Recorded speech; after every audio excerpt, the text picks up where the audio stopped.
Capítulo 15. Un día Samuel le dijo a Saúl: El Señor me envió a ungirte como rey sobre su pueblo Israel. Así que pon atención al mensaje del Señor. Así dice el Señor Todopoderoso: He decidido castigar a los amalecitas por lo que le hicieron a Israel, pues no lo dejaron pasar cuando salía de Egipto. Así que ve y ataca a los amalecitas ahora mismo. Destruye por completo todo lo que les pertenezca. No les tengas compasión. Mátalos a todos, hombres y mujeres, niños y recién nacidos, toros y ovejas, camellos y asnos. Saúl reunió al ejército y le pasó revista en Telayin. Eran 200,000 soldados de infantería, más 10,000 soldados de Judá. Luego se dirigió a la ciudad de Amalec y tendió una emboscada en el barranco. Los kenitas se apartaron de los amalecitas, pues Saúl les dijo: Váyanse de aquí, salgan y apártense de los amalecitas. Ustedes fueron bondadosos con todos los israelitas cuando ellos salieron de Egipto. Así que no quiero destruirlos a ustedes junto con ellos. Saúl atacó a los amalecitas desde Javilá hasta Sur, que está cerca de la frontera de Egipto. A Agag, rey de Amalec, lo capturó vivo, pero a todos los habitantes los mató a filo de espada. Además de perdonarle la vida al rey Agag, Saúl y su ejército preservaron las mejores ovejas y vacas, los terneros más gordos y, en fin, todo lo que era de valor. Nada de esto quisieron destruir. Solo destruyeron lo que era inútil y lo que no servía. La palabra del Señor vino a Samuel: Me arrepiento de haber hecho rey a Saúl, pues se ha apartado de mí y no ha llevado a cabo mis instrucciones. Tanto se alteró Samuel que pasó la noche clamando al Señor. Por la mañana muy temprano se levantó y fue a encontrarse con Saúl. Pero le dijeron: Saúl se fue a Carmel y allí se erigió un monumento. Luego dio una vuelta y continuó hacia Gilgal.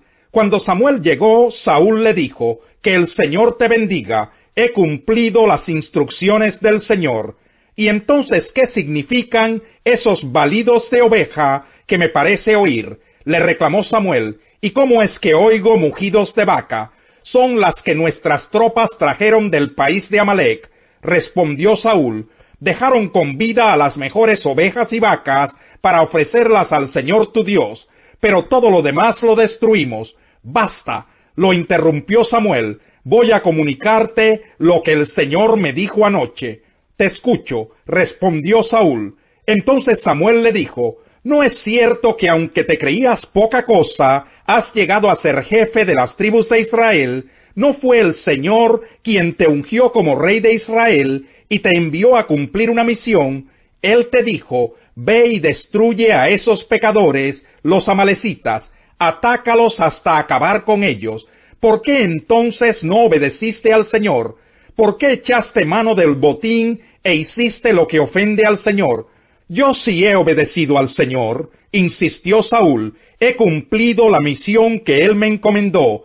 Traje prisionero a Agag, rey de Amalec, pero destruí a los amalecitas, y del botín los soldados tomaron ovejas y vacas con el propósito de ofrecerlas en Gilgal al Señor tu Dios. Samuel respondió: ¿Qué le agrada más al Señor? ¿Que le ofrezcan holocaustos y sacrificios, o que se obedezca lo que él dice? El obedecer vale más que el sacrificio, y prestar atención más que la grasa de carneros. La rebeldía es tan grave como la adivinación, y la arrogancia como el pecado de la idolatría. Y como tú has rechazado la palabra del Señor, él te ha rechazado como rey. He pecado, admitió Saúl. He quebrantado el mandato del Señor y tus instrucciones. Los soldados me intimidaron y les hice caso, pero te ruego que perdones mi pecado y que regreses conmigo para adorar al Señor. No voy a regresar contigo, le respondió Samuel. Tú has rechazado la palabra del Señor, y él te ha rechazado como rey de Israel. Cuando Samuel se dio vuelta para irse, Saúl le agarró el borde del manto y se lo arrancó. Entonces Samuel le dijo: Hoy mismo el Señor ha arrancado de tus manos el reino de Israel, y se lo ha entregado a otro más digno que tú. En verdad, el que es la gloria de Israel no miente ni cambia de parecer, pues no es hombre para que se arrepienta. He pecado, respondió Saúl, pero te pido que por ahora me sigas reconociendo ante los ancianos de mi pueblo y ante todo Israel. Regresa conmigo para adorar al Señor tu Dios. Samuel regresó con él, y Saúl adoró al Señor. Luego dijo Samuel: tráiganme a Agag, rey de Amalec.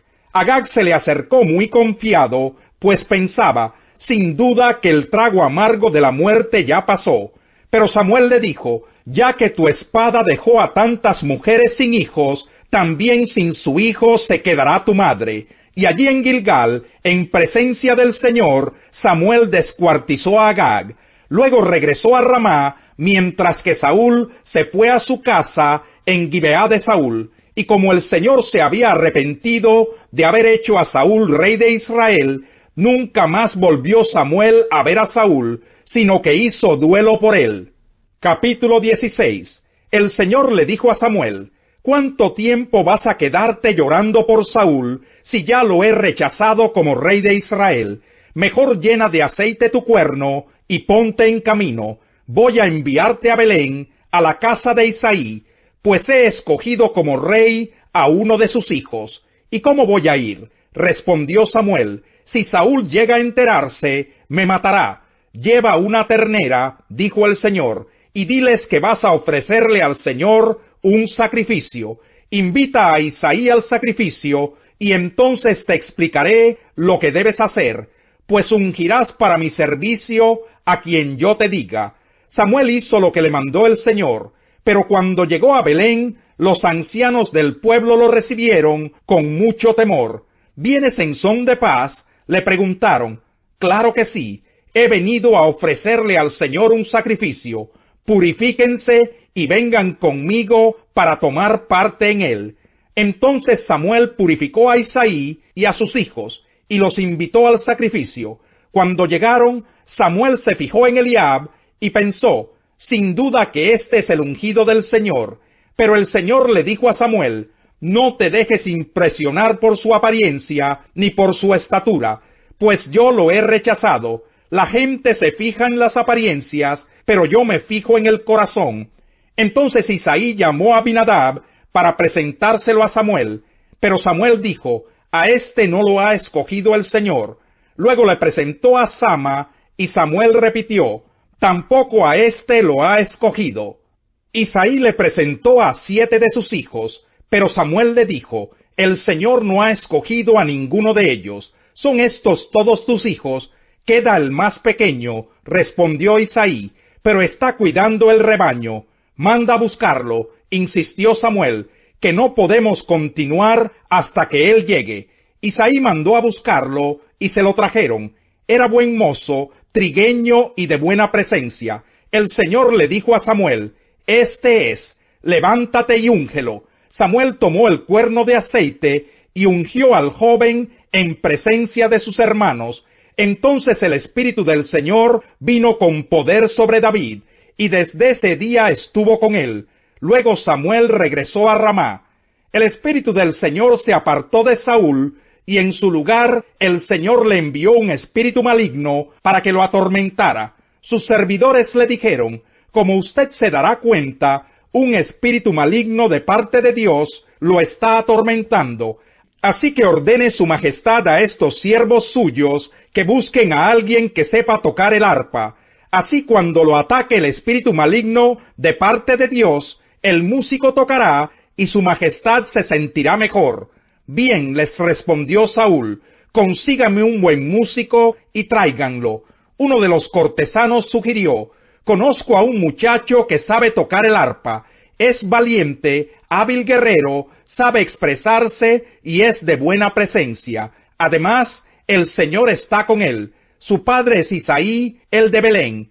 Entonces Saúl envió unos mensajeros a Isaí para decirle: mándame a tu hijo David, el que cuida del rebaño. Isaí tomó un asno, alimento, un odre de vino y un cabrito, y se los envió a Saúl por medio de su hijo David. Cuando David llegó, quedó al servicio de Saúl, quien lo llegó a apreciar mucho y lo hizo su escudero. Luego Saúl le mandó este mensaje a Isaí: «Permite que David se quede a mi servicio, pues me ha causado muy buena impresión». Cada vez que el espíritu de parte de Dios atormentaba a Saúl, David tomaba su arpa y tocaba. La música calmaba a Saúl y lo hacía sentirse mejor, y el espíritu maligno se apartaba de él. Capítulo 8. Pero Jesús se fue al monte de los Olivos. Al amanecer se presentó de nuevo en el templo. Toda la gente se le acercó, y él se sentó a enseñarles. Los maestros de la ley y los fariseos llevaron entonces a una mujer sorprendida en adulterio, y poniéndola en medio del grupo le dijeron a Jesús: «Maestro, a esta mujer se le ha sorprendido en el acto mismo de adulterio. En la ley Moisés nos ordenó apedrear a tales mujeres. ¿Tú qué dices?». Con esta pregunta le estaban tendiendo una trampa para tener de qué acusarlo. Pero Jesús se inclinó y con el dedo comenzó a escribir en el suelo. Y como ellos lo acosaban a preguntas, Jesús se incorporó y les dijo: «Aquel de ustedes que esté libre de pecado, que tire la primera piedra». E inclinándose de nuevo, siguió escribiendo en el suelo. Al oír esto, se fueron retirando uno tras otro, comenzando por los más viejos, hasta dejar a Jesús solo con la mujer, que aún seguía allí. Entonces él se incorporó y le preguntó: «Mujer, ¿dónde están? ¿Ya nadie te condena?». «Nadie, Señor». «Tampoco yo te condeno. Ahora vete y no vuelvas a pecar». Una vez más Jesús se dirigió a la gente y les dijo: «Yo soy la luz del mundo. El que me sigue no andará en tinieblas, sino que tendrá la luz de la vida». «Tú te presentas como tu propio testigo», alegaron los fariseos, «así que tu testimonio no es válido». «Aunque yo sea mi propio testigo», repuso Jesús, «mi testimonio es válido, porque sé de dónde he venido y a dónde voy. Pero ustedes no saben de dónde vengo ni a dónde voy. Ustedes juzgan según criterios humanos. Yo, en cambio, no juzgo a nadie.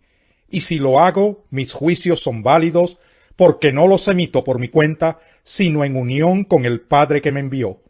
En la ley de ustedes está escrito que el testimonio de 2 personas es válido. Uno de mis testigos soy yo mismo, y el Padre que me envió también da testimonio de mí. ¿Dónde está tu Padre? Si supieran quién soy yo, sabrían también quién es mi Padre». Estas palabras las dijo Jesús en el lugar donde se depositaban las ofrendas, mientras enseñaba en el templo. Pero nadie le echó mano, porque aún no había llegado su tiempo. 110. Así dijo el Señor a mi Señor: «Siéntate a mi derecha, hasta que ponga a tus enemigos por estrado de tus pies». Que el Señor extienda desde Sión el poder de tu cetro. Domina tú en medio de tus enemigos. Tus tropas estarán dispuestas el día de la batalla, ordenadas en santa majestad. De las entrañas de la aurora recibirás el rocío de tu juventud. El Señor ha jurado y no cambiará de parecer. Tú eres sacerdote para siempre, según el orden de Melquisedec. El Señor está a tu mano derecha, aplastará a los reyes en el día de su ira, juzgará a las naciones y amontonará cadáveres, aplastará cabezas en toda la tierra, beberá de un arroyo junto al camino, y por lo tanto cobrará nuevas fuerzas. El Señor aborrece las ofrendas de los malvados, pero se complace en la oración de los justos. El Señor aborrece el camino de los malvados, pero ama a quienes siguen la justicia. Para el descarriado, disciplina severa; para el que aborrece la corrección, la muerte;